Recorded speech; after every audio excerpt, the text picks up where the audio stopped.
अभी मैंने यहाँ पे कॉल किया था तो इस फ़ोन में आया था, लेकिन वही कॉल मेरा कहाँ आया, इस फ़ोन में। आज मैं आपको बताऊंगा कि कॉल फॉरवर्डिंग कैसे करते हैं और अंत में बताऊंगा कि कॉल फॉरवर्डिंग को बंद भी कैसे करना है।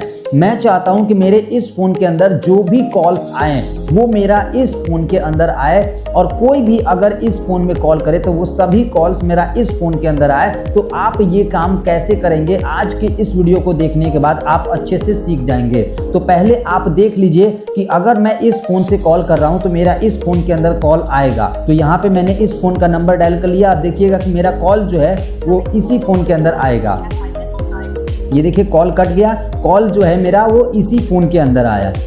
अब मैं क्या चाहता हूँ कि अगर मुझे कोई भी इस फ़ोन में कॉल करे तो मेरा जो कॉल है वो मेरा इस फ़ोन के अंदर आए, क्योंकि ये मेरा प्राइमरी फ़ोन है। तो इसके लिए मुझे क्या करना होगा कि मुझे इस फ़ोन के अंदर एक कोड डायल करना होगा, और उस कोड को डायल करने के लिए आपको अपना फ़ोन का डायलर जो है वो ओपन करना है। तो यहाँ पे मैं अपने फ़ोन का डायलर के अंदर आकर के *21* डायल करूँगा। अब आपको *21* डायल करने के बाद अब आपको वो नंबर डालना है जिस फ़ोन के अंदर आप चाहते हैं कि मेरा कॉल रिसीव हो। तो यहाँ पे मुझे इस फ़ोन के अंदर का कॉल रिसीव करना है, तो मुझे इसी फ़ोन का नंबर जो है वो यहाँ पे लिखना होगा। नंबर मैंने लिख दिया है। अब यहाँ पे हैच को लिखना होगा और इसके बाद कॉल वाले बटन पे क्लिक करना होगा। अब यहाँ पे कुछ देर का वेट करेंगे तो यहाँ पे देखिए call forwarding registered was successful लिख दिया। देखिए इतना लिखने के बाद भी आपका कॉल इस फ़ोन के अंदर नहीं जाएगा अगर आपका इस फ़ोन के अंदर रिचार्ज नहीं रहेगा।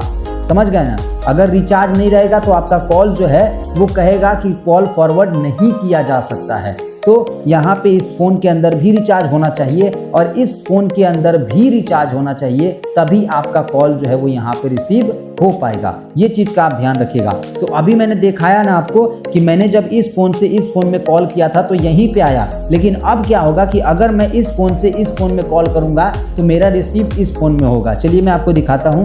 ये मैंने नंबर डायल कर लिया, कॉल वाले बटन पे क्लिक किया और देखिए अभी मैंने यहाँ पे कॉल किया था तो इस फ़ोन में आया था, लेकिन वही कॉल मेरा कहाँ आया, इस फ़ोन में। यहाँ से मैंने कॉल काटा, यहाँ से कॉल कट गया। तो इस तरीके से आप सभी अगर कॉल फॉरवर्ड करना चाहते हैं तो ये सबसे बेस्ट तरीका है जिससे कि आप अपने कॉल को फॉरवर्ड कर सकते हैं। अब बात आती है कि अगर आप चाहते हैं कि कॉल फॉरवर्डिंग बंद करना तो कैसे करेंगे। इसके लिए यहाँ पे आपको डायल करना होगा हैच और 00 और 2 और फिर हैच और फिर कॉल कीजिए। आपका कॉल फॉरवर्डिंग जो है वो इरेज हो जाएगा, डीएक्टिवेट हो जाएगा। और अब अगर कोई आपको कॉल करेगा तो यहाँ पे आप ही के फ़ोन में आएगा, यहाँ पे नहीं आएगा। देखा ना? तो इस तरीके से आप सभी इस वीडियो के माध्यम से सीख गए होंगे कि कॉल फॉरवर्डिंग कैसे करना है। और वीडियो पसंद आई होगी तो वीडियो को लाइक जरूर कीजिएगा। धन्यवाद।